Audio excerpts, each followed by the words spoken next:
ایک عرب کا واقعہ سنتے ہیں آج کہ عرب کے علاقے میں ایک شخص کام کی، وہ پاکستان میں رہنے والا تھا اور وہ عرب کے علاقے میں مکہ اور مدینہ شریف میں آدمی کام کرنے جاتے ہیں، ویسے ہی وہ پاکستان سے کام کرنے کے لیے وہاں گیا تھا اور وہ کچھ ہی دنوں بعد 15-16 دن کے بعد اس سے وہاں من نہیں لگ رہا تھا، تو اس نے جو عرب کے ذمہ دار لوگ ہیں جو انہیں وہاں کام پر رکھے تھے، انہیں ویزا دیے تھے، ویزا بنائے تھے ان کے لیے. وہاں کا یہ رسوم ہے کہ وہاں آپ کو جب تک آپ کا ویزا ختم نہیں ہوگا تب تک آپ وہاں سے آ نہیں سکتے، کچھ بھی ہو جائے آپ وہاں سے آ نہیں سکتے. تو اس کا وہاں پر دل نہیں لگ رہا تھا اور جو اس کا مالک تھا اسے کہہ رہا تھا کہ تم یہاں کام کرو اور تم اب گھر نہیں جا پاؤ گے. اس کا دل وہاں نہیں لگ رہا تھا اور وہ بار بار کہہ رہا تھا کہ میں یہاں نہیں رہنا چاہتا ہوں.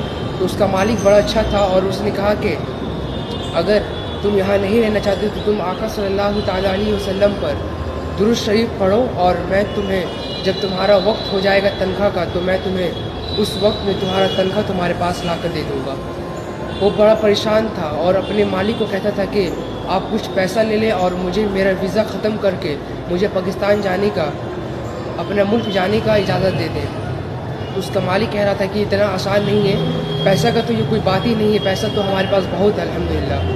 وہ مالک یہ سوچ رہا تھا کہ میں اسے مدینے کے شہر سے کیسے نکال دوں. وہ مدینہ میں کام کر رہا تھا جھاڑو دینے کا، میں مدینہ کے شہر میں سے کیسے نکال دوں. اور آقا صلی اللہ علیہ وسلم اگر مجھ سے بروز قیامت میں سوال کر لیے کہ تم کون ہوتے ہیں اس شخص کو میرے شہر سے نکالنے والے. اسی لیے وہ مالک ڈر رہا تھا اور اس نے اس کے لیے کچھ نہیں کر پایا. اور آخرکار اور عرب کا یہ رواج ہے کہ جس کو کسی کا نام پتہ نہ ہو تو عرب کے لوگ اور مدینے اور مکہ کے والے لوگ انہیں محمد کہہ کر بلاتے ہیں. یہ بہت ہی پرانا رواج ہے اور بزرگان دین کا یہ وہاں سے چلا آ رہا ہے کہ جو کسی کا نام نہیں جانتے ہیں، اگر آپ اس کا نام نہیں جانتے ہیں تو اسے آپ محمد کہہ کر بلاتے ہیں. محمد ادھر آؤ، محمد یہ کام کرو. اگر نام نہیں جانتے ہیں تو عرب والے یہ کہا کرتے تھے. اور اس کا مالک بہت پرہیزگار تھا. آقا صلی اللہ تعالیٰ علیہ وسلم کے بارے میں سوچا کرتا تھا کہ میں اس کو اگر اس شہر سے نکال دوں تو حضور صلی اللہ تعالیٰ علیہ وسلم ایسا نہ ہو کہ مجھے برس قیامت میں پوچھے کہ تم کون ہوتے ہیں اس شہر سے میرا نکالنے والے، میرے بندے کو، میرے چاہنے والے کو. تو اسی لیے اس کا مالک اسے وہاں سے نہ نکال پایا.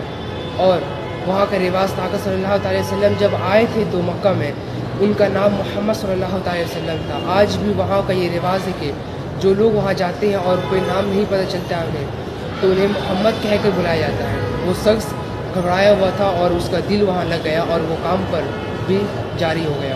وہ حضور صلی اللہ تعالیٰ علیہ وسلم پر خوب درود پڑھا کرتا تھا.